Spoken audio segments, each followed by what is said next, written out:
Notice how he deceived his deception? As he said he would. He promised to do this. Did anybody know that? ध्यान दें कि किस प्रकार से उसने कहा था कि वह धोखे से ऐसा करेगा। उसने कहा था कि वो ऐसा करेगा। क्या आप में से कोई ये बात जानता है? Let us turn to Isaiah.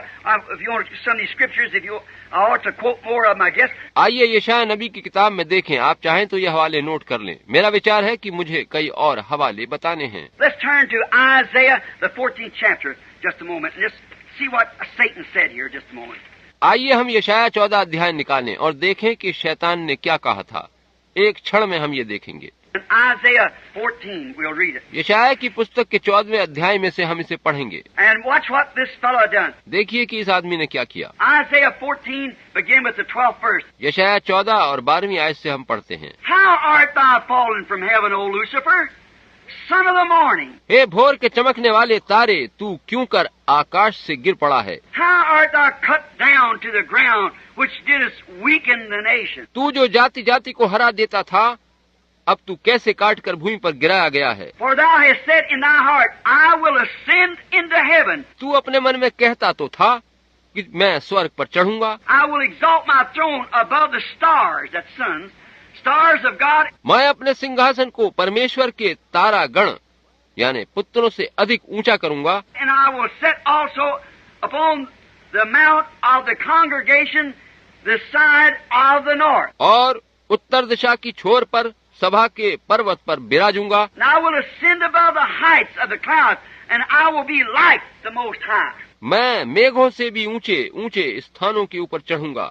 मैं परम प्रधान के तुल्य हो जाऊंगा। Now compare that over here with our other scriptures over in Thessalonians a while ago. अब इस लेख की तुलना थिस्सलुनीकियों के उस लेख से करिए जो हमने थोड़ी देर पहले पढ़ा था। I say, sits in the temple of God, exalting himself above all that's called God.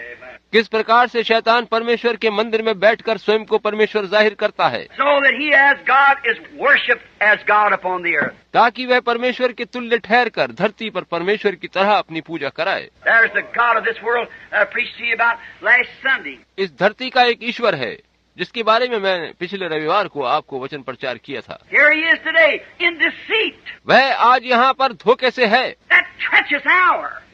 That tremendous time that we're living. यह विश्वासघात का समय और बड़ा भयंकर समय चल रहा है जिसमें हम रह रहे हैं। It's the most glorious time of all the ages because we're facing the great millennium again. और समस्त पिछले कालों में यह काल सबसे शानदार काल है क्योंकि महान सहस्त्राब्दी यानी मिलेनियम हमारे सामने है। We're facing the Eden again. हमारे सामने फिर से अदन की वाटिका है। But right at this age, all the deceit and every tactic that he's ever used and been able to deceive with, लेकिन ठीक इस समय शैतान अपनी सारी चालों और धोखे सहित जो वो कर सकता है आ गया है। he's gathered it all together and reinforced himself and come down like God and put himself in place of God.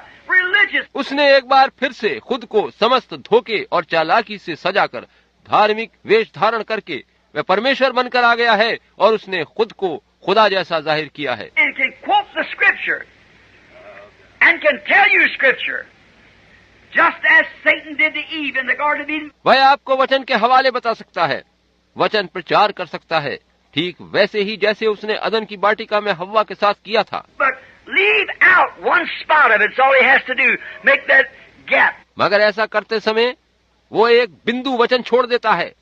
वह यही करता है कि वचन को छोड़कर एक रिक्त स्थान बना देता है Where the poison doctrine of the devil can pour through like the thinking man's filter we was talking about the other night. जिस रिक्त स्थान में वो शैतान का विषैला सिद्धांत उड़ेल सके, जैसे कि हम उस रात विचारशील मनुष्य की छन्नी या थिंकिंग मैन्स फिल्टर नामक विषय पर बातचीत कर रहे थे। Now, he said he would exalt himself above the Most High. अब देखिए कि शैतान ने कहा था कि वो स्वयं को परमेश्वर से भी ऊपर स्थापित करेगा। He would ascend above the clouds of the stars.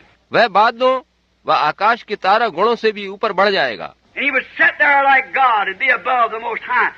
और वह वहाँ परमेश्वर की तरह से खुद को परमेश्वर से भी ऊपर स्थापित करेगा। And he has succeeded in carrying out his threats. आज वो अपनी उस धमकी को पूरा करने में कामयाब हो चुका है। He has certainly had a marvelous success in carrying out his threats. वास्तव में उसने अपनी धमकी को पूरा करने में अद्भुत कामयाबी हासिल करी है, by the people letting him explain away in every age the value of God's promised word to that age.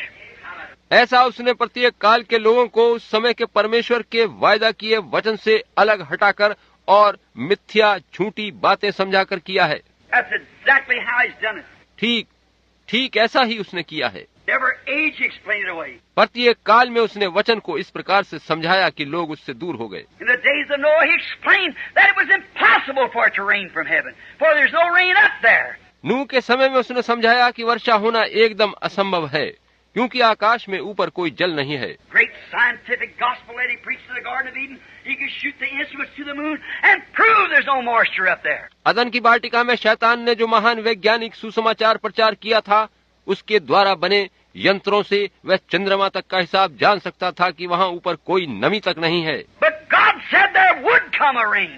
मगर परमेश्वर ने कहा था कि वर्षा होगी। But Satan succeeded and poisoned the mind of the people by scientific research that it could not be done, but it was done. मगर शैतान वैज्ञानिक खोजों के आधार पर लोगों के दिमागों में ये जहर भरने में कामयाब हो गया था कि वर्षा का होना संभव नहीं है, लेकिन बारिश हुई। God said it would be done, and it was done. He did. खुदा ने कहा था कि ऐसा होगा और वही हुआ।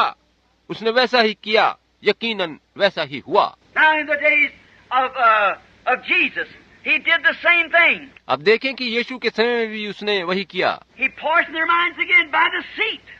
See, misinterpreting the word. उसने लोगों के दिमागों को धोखे से वचन का गलत अर्थ बताकर भ्रमित कर दिया। If thou be the Son of God, now let me see you do something about it. उसने कहा, अगर तू परमेश्वर का पुत्र है तो तू अपने लिए कुछ कर, मैं देखना चाहता हूँ कि तू क्या करता है। Jesus didn't clown for him. He never did. God's not a clown. यीशु उसके लिए उपहास का पात्र नहीं बना। परमेश्वर कोई जोकर नहीं है। He don't have to answer anything that Satan asks. शैतान यदि कुछ भी प्रश्न करे तो शैतान के प्रश्नों के उत्तर देना परमेश्वर के लिए जरूरी नहीं है। He only had. यीशु ने बस यही कहा। Jesus said, "It is written, Thou shalt not live, man shall not live by bread alone, but by every word that proceeds out of the mouth of God." यीशु ने कहा कि लिखा है, तू केवल मनुष्य केवल रोटी ही से जीवित नहीं रहेगा, वरन प्रत्येक उस वचन से जीवित रहता है जो परमेश्वर के मुंह से निकलता है। He didn't have to clown from him. परमेश्वर को शैतान के लिए मस्खरी नहीं करनी पड़ी। Didn't have to make bread. He could have done it. उसे रोटी नहीं बनानी पड़ी, वह रोटी पैदा कर सकता था। But he'd been listening to the devil, so he didn't have to listen to the devil. ऐसा करता तो ये माना जाता कि उसने शैतान की बात सुनी, अतः उसे शैतान की बात सुननी नहीं थी। And again, it is religious sin, as at the beginning. So deceitful. Watch it now. और देखिए कि जैसा शुरू में था वह धार्मिकता की आड़ में पाप करता और धोखे देता है। अब देखिए, It's not just purely old everyday sin, committing adultery and getting drunk and using God's name in vain. यह पुराना प्रत्येक दिन किए जाने वाला पाप नहीं है, जैसे व्यभिचार करना, शराब पीना, परमेश्वर का नाम बेकार लेना। That's not it. No. इस तरह का पाप नहीं, वरन शैतान दूसरी प्रकार का पाप करवाता है। You remember years ago, many of you here, the old timers, remember that sermon I preached on the disappointments of judgment? आप में से बहुत से लोग जो पुराने समय के हैं उन्हें याद होगा कि वर्षों पूर्व मैंने एक वचन प्रचार किया था जिसका विषय था न्याय के समय की निराशा। The harlot, she ain't going to be disappointed there. She knows where she's going. वह वेश्या न्याय के समय निराश नहीं होगी, क्योंकि उसे पता है कि उसका क्या अंजाम होने जा रहा है। The drunkard ain't going to be disappointed there. The bootlegger, the gambler. एक शराबी और एक जुआरी को भी वहाँ कोई निराशा नहीं होगी। The liar, the thief, he's not going to be disappointed. झूठे और चोर लोग भी वहाँ निराश नहीं होंगे, क्योंकि उन्हें पता है कि वे गलती कर रहे हैं। But that man who thinks he's right, there's the disappointment. मगर एक उस मनुष्य को न्याय में निराशा होगी जो ये समझ रहा है कि वो ठीक है। That's that fellow say, Lord, haven't I preached the gospel? Haven't I cast out devils in thy name? और ये वही व्यक्ति है जो वहाँ जाकर कहेगा, प्रभु क्या मैंने सुसमाचार प्रचार नहीं किया? क्या मैंने तेरे नाम से दुष्ट आत्माओं को नहीं निकाला? Jesus said, Depart from me, you that work iniquity. I never even knew you. यीशु ने कहा, हे कुकर्म करने वालों, मुझसे दूर हो जाओ, मैं तुम्हें जानता तक नहीं। There's the disappointment. See, that deceitfulness. यहीं पर वो निराशा मिलेगी। देखें कि धोखाधड़ी का पता चलेगा। That's what I'm constantly. That's where I'm so misunderstood. यही वो बात है जिसे मैं निरंतर लगातार कहते चला आ रहा हूँ। इसी बारे में लोग मुझे गलत समझ रहे हैं, समझ लेते हैं। बात ये नहीं है कि मैं अलग विचारधारा वाला मनुष्य समझा जाना चाहता हूँ, वरन मुझे सच्चा व ईमानदार होकर ये सब कहना ही है। मेरे पास एक सुसमाचार है जिसे लोगों तक जरूर पहुंचना है, जिसे लोगों को पूरी तरह भली प्रकार से समझना है। लोग समझते हैं कि मैं सभी के विरुद्ध हूँ, मगर मैं तो सभी के पक्ष में हूँ। काश लोग ये जान पाएं।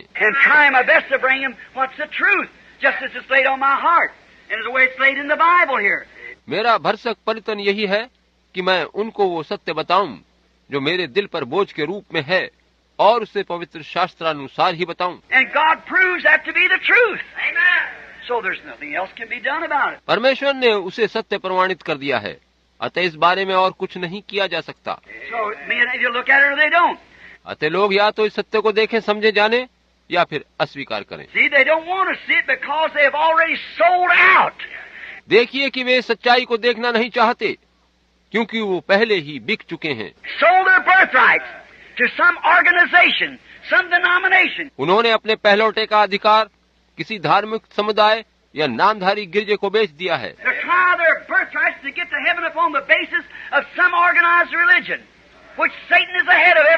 अपने जन्म के पहलौठे का अधिकार उन्हें बेचकर किसी संस्थागत धार्मिक आधार पर, जिसका पूर्ण रूप से मुखिया खुद शैतान है, लोग स्वर्ग में प्रवेश करना चाह रहे हैं।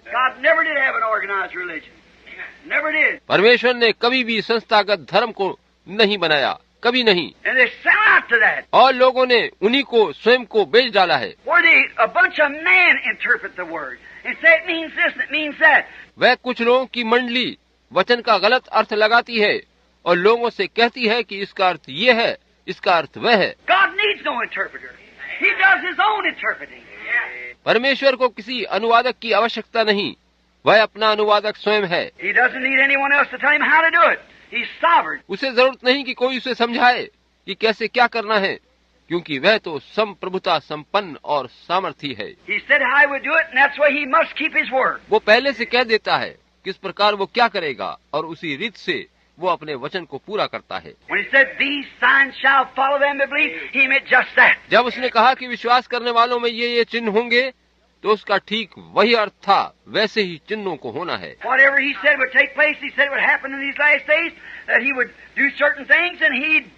जो कुछ उसने कहा था कि घटित होगा, इस अंत समय में घटित होने के लिए जो कुछ उसने कहा था, वैसा ही कर दिया है।